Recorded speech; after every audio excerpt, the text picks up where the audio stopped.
Logical and application errors in atheist claims. Your argument hinges on a fundamental misunderstanding of belief, evidence, and the implications of atheism. Let's break down the errors in logic and application. 1. The fallacy of belief without evidence. You state, the idea that belief itself is a claim without evidence isn't an attack. It's just a fact about how belief works. However, this assertion itself is flawed. Not all beliefs require empirical evidence in the way you suggest. There are different kinds of evidence: logical, philosophical, historical, and experiential. You operate under the assumption that empirical evidence, scientific proof, is the only valid form, which is a category error. Consider these points. You believe in logic, yet logic is an abstract concept not physically verifiable. You trust historical events, yet you cannot scientifically reproduce them. You likely believe in moral values, but they are not scientifically provable. Thus, demanding empirical proof for God while accepting abstract concepts like morality, logic, or historical truths without repeatable verification is an inconsistent application of your own standard. Furthermore, atheism itself is a belief system. It is a belief that there is no God, strong atheism, or a belief that the existence of God is unproven, weak atheism. Either way, this is a stance taken without definitive evidence disproving God's existence. Therefore, under your own logic, atheism is also a claim without evidence. 2. Mischaracterizing atheism as a lack of belief. You argue, atheism isn't a claim about what is, it's a lack of belief in what hasn't been proven. This is an attempt to reframe atheism as a neutral default position. However, a lack of belief is an incoherent stance when applied to fundamental questions of existence. Atheism is not a passive non-belief, but an active rejection of the claim that God exists. If atheism were a simple lack of belief, then babies, rocks, and animals would all be atheists, which is absurd. If atheism is truly about only believing in what is proven, then the burden falls on atheists to disprove God. Otherwise, under your logic, the absence of evidence is not evidence of absence. By denying atheism as a claim while simultaneously arguing against God's existence, you are trying to dodge the burden of proof while still making claims against God. 3. The atheist misuse of the authoritarianism, not atheism argument. You state, the Soviet regime was certainly destructive, but it wasn't the result of atheism itself. It was due to authoritarian control, which could happen with or without religion. This is historically and logically inaccurate. The Soviet Union, Maoist China, and other atheist regimes explicitly targeted religious belief because of their atheism. The regime's hostility toward religion was not a side effect of authoritarianism. It was a core feature of its ideology. Consider the following.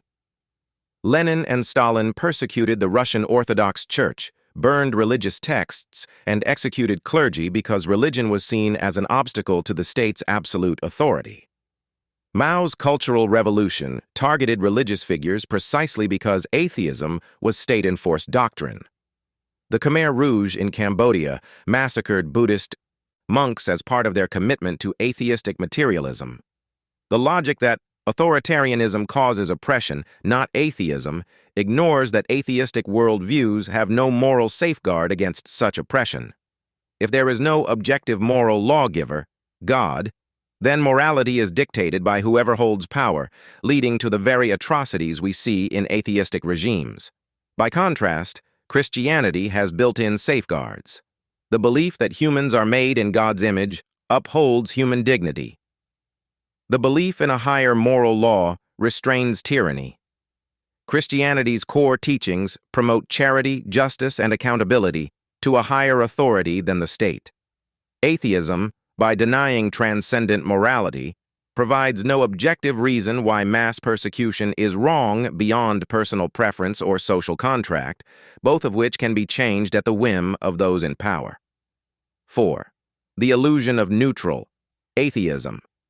You claim, atheism itself doesn't automatically mean any kind of political or social agenda. It's simply a stance on a particular question, the existence of gods. This ignores the real-world consequences of atheistic belief systems. Atheism does not exist in a vacuum. It necessarily informs one's worldview on morality, law, and society. If there is no God, then there is no objective moral standard, meaning moral values are subjective. If moral values are subjective, then power determines right and wrong.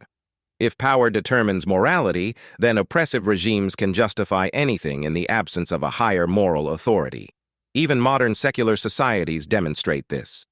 As Western culture moves toward atheistic materialism, we see a decline in moral absolutes, leading to moral relativism. The rise of nihilism, where nothing has inherent meaning. An increase in state power as the ultimate arbiter of right and wrong. Atheism is not merely a lack of belief. It actively reshapes law, culture, and ethics based on its rejection of objective morality. 5. Atheism's contradiction on freedom. You conclude, my belief, or lack thereof, doesn't inherently impose limitations on you unless you feel that my rejecting a particular belief somehow impacts your own. This is an ironic statement, given that atheism has historically sought to silence religion. In Soviet Russia and Communist China, churches were closed, Bibles were banned, and religious people were imprisoned or executed. In modern secular societies, there is increasing pressure to remove religion from public life, silence religious speech, and mandate secular values in education and law. Atheism does not merely exist, it competes against religion in shaping culture. If atheism were truly neutral, it would allow the coexistence of religious influence in public life. Instead, militant atheism often seeks to erase religious belief from education, government, and society.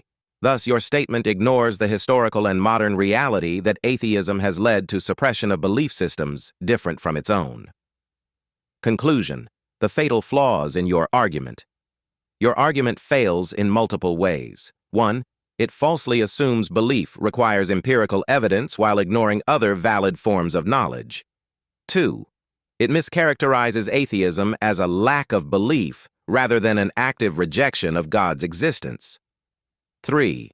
It downplays atheism's role in historical oppression, ignoring that state-enforced atheism directly led to religious persecution. 4. It falsely claims atheism is neutral, when in reality, it fundamentally shapes worldviews on morality, politics, and law. 5.